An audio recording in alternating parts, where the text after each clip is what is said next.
Salut la communauté! Alors, dans cette vidéo, déjà, cette vidéo est très très spéciale. Pourquoi? Parce qu'aujourd'hui, en particulier aujourd'hui, c'est un jour très spécial. Parce qu'aujourd'hui a vu le jour le projet HELP. Je vous parlais du projet HELP dans une vidéo précédente. Le projet HELP, je vous rappelle rapidement ce que c'est un African Exchange Linkage Project. Donc, c'est un projet en fait qui vise à faire la réunion de toutes les bourses de l'Afrique. Et donc, en première phase, aujourd'hui, on a réussi donc à relier 5 bourses africaines. Donc, je ne sais pas si vous vous rendez compte de ce qui est en train de se passer, c'est juste fabuleux. Donc, depuis la BRVM, vous pouvez acheter à partir du jour d'aujourd'hui sur la bourse de Johannesburg, l'Afrique du Sud, sur la bourse de l'Égypte, sur la bourse du Maroc, sur la bourse du Nigeria, sur la bourse de Nairobi. C'est juste, on rêvait de ça, mais ça s'est passé. Bref, et ce n'est même pas le sujet d'aujourd'hui, donc ce n'est pas le sujet que je vais aborder dans cette vidéo. Le sujet que j'ai abordé dans cette vidéo, c'est un ONG qui vient en bourse. Et donc, encore une fois, j'avais fait une vidéo passée où je présentais l'opportunité et j'essayais de voir, d'apprécier si c'était une bonne opportunité ou pas. Alors, il y avait davantage d'informations et les points d'ombre qui restaient dans les vidéos passées que j'avais faites ont été complètement élucidés. Donc, je vais vous présenter la conclusion, la finalité de mon impression en fait sur Typeo là. Alors, on va attaquer. Déjà, si vous êtes nouveau sur cette chaîne, ici on parle quoi? On parle d'investissement en bourse. Si comme moi, vous avez pour ambition d'atteindre l'indépendance financière tout en soutenant les économies locales ici en Afrique, vous êtes à la bonne chaîne. Abonnez-vous, suivez les vidéos de la chaîne et imprégnez-vous. Sinon, vous pouvez zapper. Ok, alors dans cette vidéo, déjà le document que nous allons utiliser dans cette vidéo nous a été fourni par un certain monsieur Evin qui fait partie donc de la communauté, un groupe WhatsApp que nous avons créé et où se retrouvent plusieurs investisseurs sur la BRVM.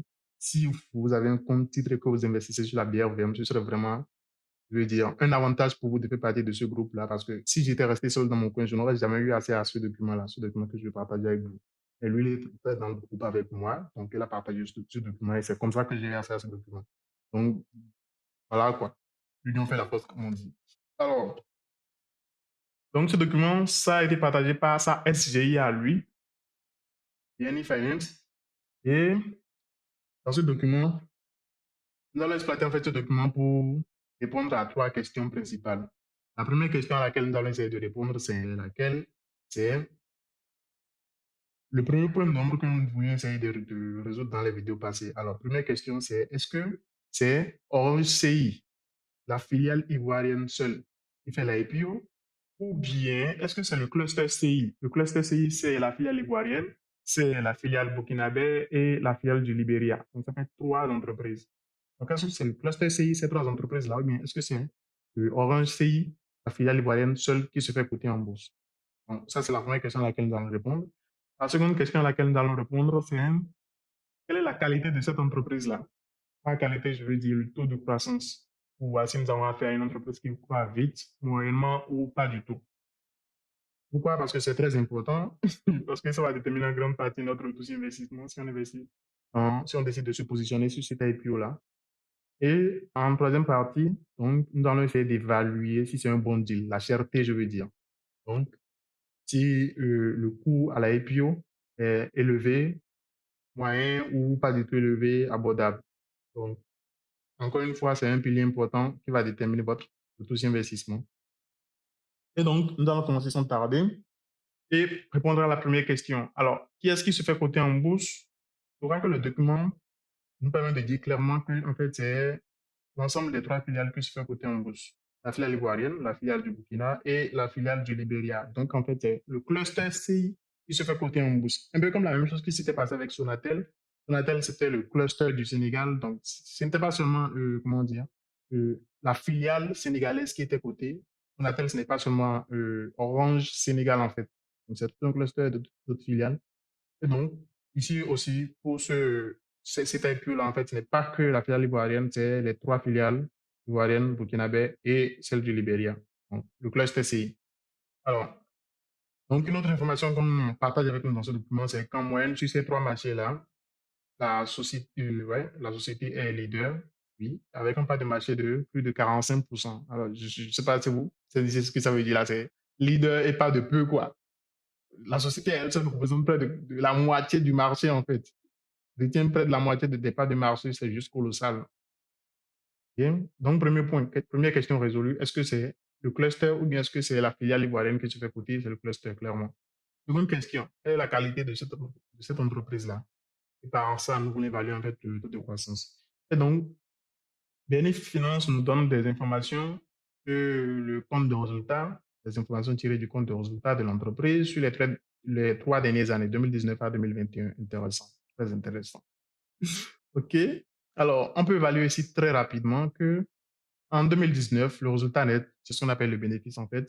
C'est ce thème-là, si vous avez des difficultés à comprendre, si je dis un thème comptable et que vous ne comprenez pas vraiment ce que ça veut dire, j'ai fait une vidéo passée où j'expliquais tous ces thèmes-là, tous ces thèmes, ces postes comptables qui se retrouvent dans les comptes de résultats, les états financiers, les tableaux financiers des ressources d'emploi, le projet d'affectation, tout ça, je l'ai déjà expliqué dans des vidéos passées. Allez juste suivre des vidéos passées, vous allez tout comprendre.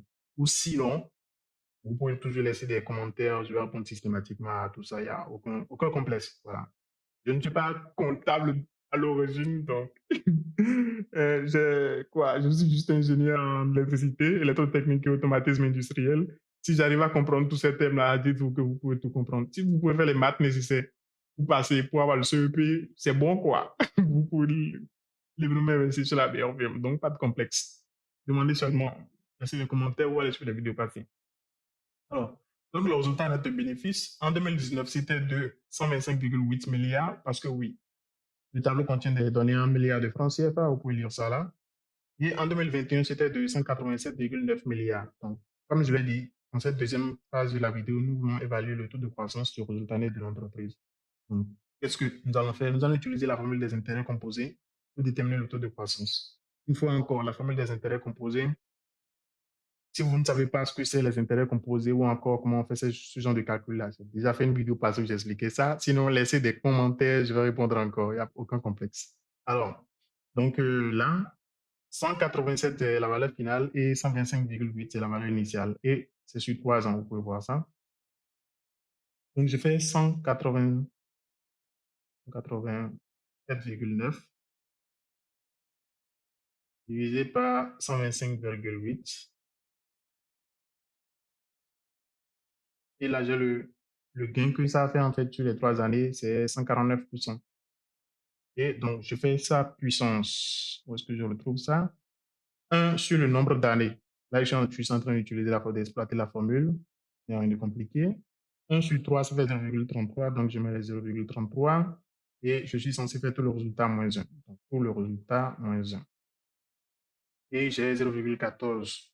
Donc, en fait, 14%, 14,16%, nous allons dire, de croissance. Donc, le bénéfice net de l'entreprise est en train de croître en moyenne en train de croître en moyenne au rythme de 14,16% l'an sur les 3 dernières années.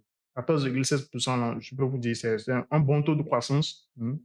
Surtout vu la taille de l'entreprise. Déjà, pour une entreprise moyenne, ce serait déjà un très bon taux de croissance. Bon, pas très bon. Un bon taux de croissance. Mais étant donné la taille de l'entreprise, c'est quand même un leader dans un cluster, tout un cluster. Étant donné la taille de l'entreprise, je dirais plutôt que c'est spécial, c'est extraordinaire pour le cluster, étant donné sa taille. Donc, oui, le taux de croissance est bon pour une entreprise moyenne et le taux est très bon, étant donné en fait la taille du cluster CI. Alors, donc, deuxième question, c'est presque résolu. Nous allons juste ajouter une information en plus, c'est si vous avez en fait des indicateurs clés qui ont été calculés en pourcentage de chiffre d'affaires. Le CA, ça veut dire chiffre d'affaires. Donc, le résultat net par rapport au chiffre d'affaires, c'est calculé là.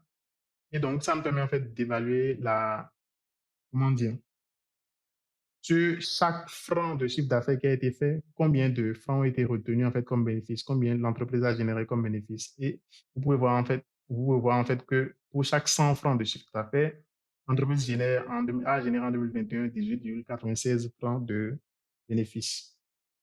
Là, encore une fois, le taux est plutôt bon. Je ne dirais pas que c'est très bon, mais c'est bon.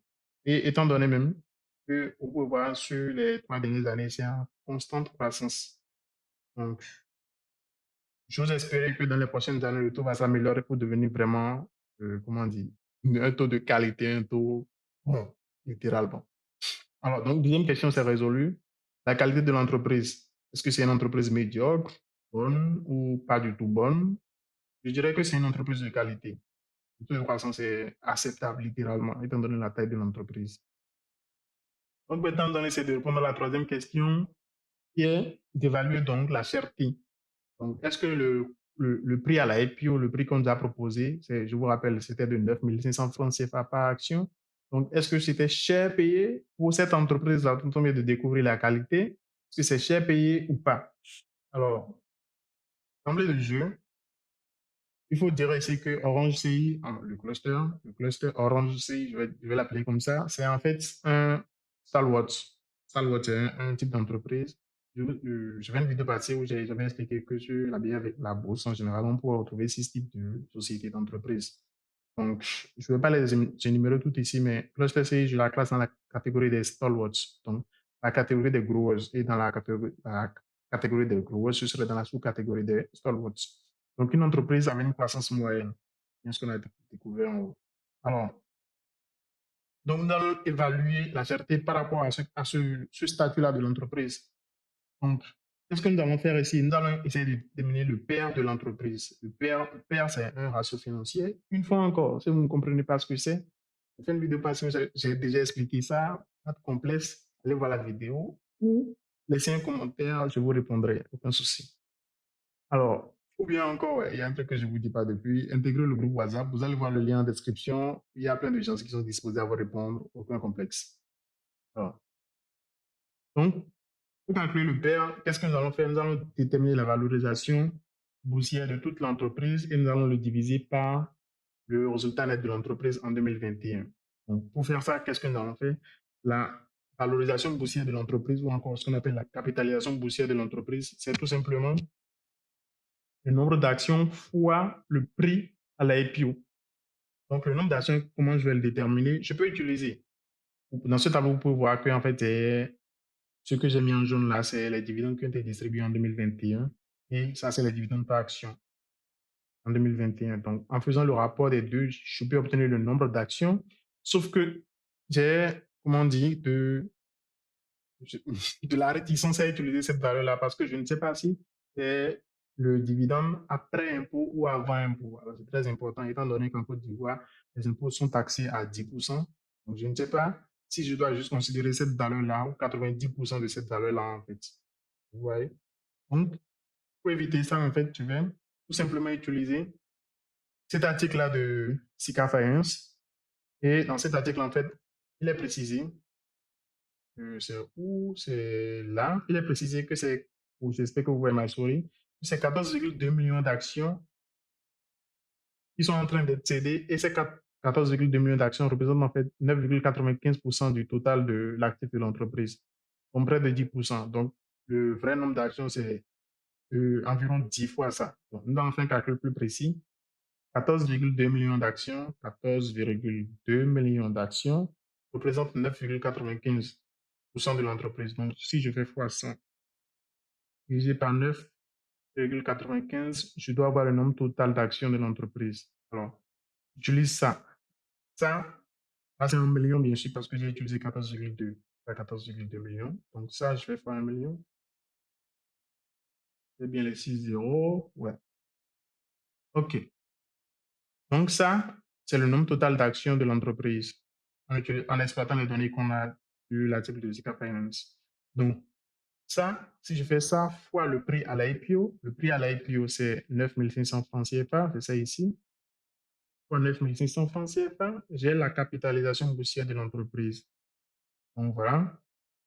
Ce que j'ai là, c'est la capitalisation boursière de l'entreprise. C'est 1,35. OK, donc je vais déplacer ça de 3 rangs. Ça fait 1355 milliards de francs CFA. Alors, 1356, je vais arrondir, milliards de francs CFA, c'est la capitalisation boursière de l'entreprise. Donc, si je fais ça divisé par, en fait, le résultat net de l'entreprise, je vais avoir le PER, le ratio PER que je voulais calculer. Alors, le résultat net de l'entreprise, c'est ça, c'est 187,9 milliards divisé par 187,9 milliards. Donc, je vais compléter 9 zéros. Attention, j'ai mis une virgule. ça. Et donc, je vais compléter 2 zéros là. Et ensuite, 6 zéros. 1, 2, 3. 1, 2, 3. Donc là, on est en 1000, on est en million et on est en milliard. C'est bon. Je fais la division et j'aboutis à un paire de 7,22. J'arrondis. 7,22 de paire.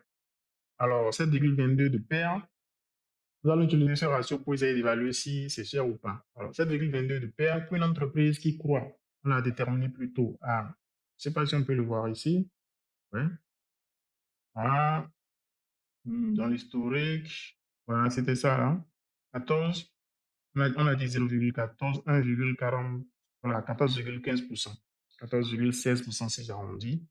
Donc, il croit à 14,16%. Une entreprise qui croit à 14,16% à un paire de 7, je dirais que c'est un bon deal, honnêtement. Mais ça, c'est sous hypothèse qu'à l'IPO, on arrive vraiment à acheter à 9500 parce qu'à l'IPO, les choses vont très vite. Le coût peut grimper vraiment, mais allons vraiment rapidement. Puis la BR, vraiment, on a déjà vu des coûts grimper 1 fois 6 à l'IPO. Donc, je ne sais pas comment ça va se passer pour avancer. Donc, moi, personnellement, j'attendrai que l'action vienne sur le marché secondaire pour acheter. Là, encore une fois, c'est un thème que vous ne comprenez pas, laissez un commentaire, je réponds. Sinon, j'ai sûrement déjà fait une vidéo où j'expliquais ça aussi, où vous intégrez le groupe pour poser des questions sur ceci. Alors, donc, la troisième question est résolue. Est-ce que c'est un bon deal à 9500? Oui, c'est un bon deal, mais à l'IPO, le coût peut grimper très rapidement, donc ce n'est pas systématique que vous ayez les actions à 9500 francs CFA à l'IPO. Donc, toutes les trois questions ont été résolues. Dernière question, est-ce que c'est cher? Deuxième question, est-ce que c'est une entreprise de qualité ou pas? Et première question, est-ce que c'est la filiale ivoirienne seule qui se fait coter ou bien c'est tout le cluster CI, la filiale ivoirienne, la filiale du Burkina Faso et la filiale du Libéria? Nous avons répondu aux trois questions. Si vous avez aimé le genre de contenu qu'on fait ici, n'hésitez surtout pas, abonnez-vous, likez, commentez et n'hésitez pas à poser des questions. Nous sommes là pour ça. Ciao.